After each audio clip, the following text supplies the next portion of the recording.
Right, I just feel like some things should be explained to certain people, and some of this is a little bit ranty, so bear with me. First off, microtransactions and all the complaints about things like that. I'm kind of a veteran player, and I started playing in late 2002, early 2003, and I've been playing ever since across multiple accounts. Microtransactions payments are necessary for the game to continue development at this point, because with the bot nuke and other things that like that Jagex have done to improve gameplay for us, the players, have severely cost them. If it's deleting millions of members' botting accounts or releasing EOC, things that have happened recently or over the last few years that have straight up gotten rid of paying accounts or driven some of the older players more, really, away. Therefore, for Jagex to keep pulling in the money to keep the game in mage development, things like Treasure Hunter, Solomon's Store and Bonds are pretty much required for us to keep enjoying this game. It's simple, really. I mean, more money for Jagex means more updates, and that means more pretty graphical developments for the people who want that as well, because a lot of money is being put into the graphics at the moment. Which brings on to the next point, the power to the player polls. I'm talking about this because of the sheer innumerable number of complaints I've seen about it. Again, it's simplicity. More happy players means more revenue for Jagex and more updates. Giving the community a say in what is going on to be implemented into the game, and you simply cannot just have a hissy fit and moan about Jagex just because your views don't happen to be the same as the majority of the communities. You will get the update you wanted, it just might take a little longer. As for the upcoming changes to combat, again, this brings more paying customers back into the games, meaning more money for Jagex and more updates. Your pretty EOC will still be here, but for the older players, they will once again be able to enjoy the game with combat they're more familiar with.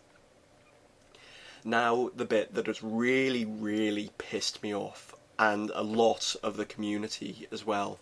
The Silver Hog boots and the wealth calculator and the wicked pouch and other things that they might bring like that in future into the game. They're bringing pay-to-win elements into the game, and it's just plain bad because it's not been something that RuneScape has ever seemed to aim at. In previous years, the free-to-play game has always been more of an introduction to the full members version, which no longer seems to be the case because even full members no longer have access to all of the content. Silverhawk boots, in and of themselves, I don't have any issues with. They're just a nice new way for us to train up one of the most boring and hated skills in the game. But in my opinion, they could have been implemented in a much better way, and I could be wrong because this is my opinion. I'm not saying it's the god truth, alright? So don't slag me off for that. But for example, they could have been implemented in a much better way. They could have added each part, like the souls or whatever else it is you need for them, as a high level agility reward, like the agile robe. I can't remember what they're called. The high level agility stuff, which you get from the barbarian assault, not barbarian assault, the barbarian agility training course, the high level one. And they could have added Silverhawk feathers as a tradable item to the rare drop table, making them easily accessible and no longer a pay-to-win part of the game, and making them considerably, well, better for the game, really, because they just work with the game in that way.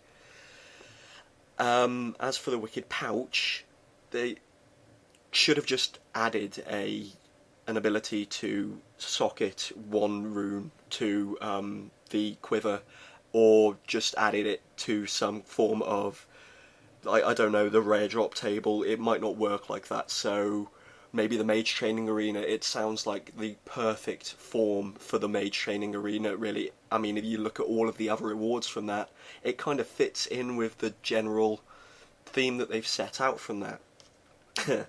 As for the wealth evaluator, if I can say that fucking word, This has been a long-standing wish from the community and has finally been implemented into the game. Yay! But wait, we have to pay for it.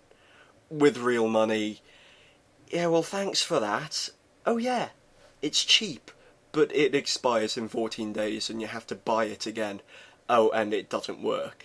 At all. Untradeable and slightly degraded items just break it. Not only should this have been added as a continuous feature anyway, it's then obnoxious enough not to work and sit next to your money pouch greyed out, and whenever you misclick on it, it screams, "Buy me, buy me!"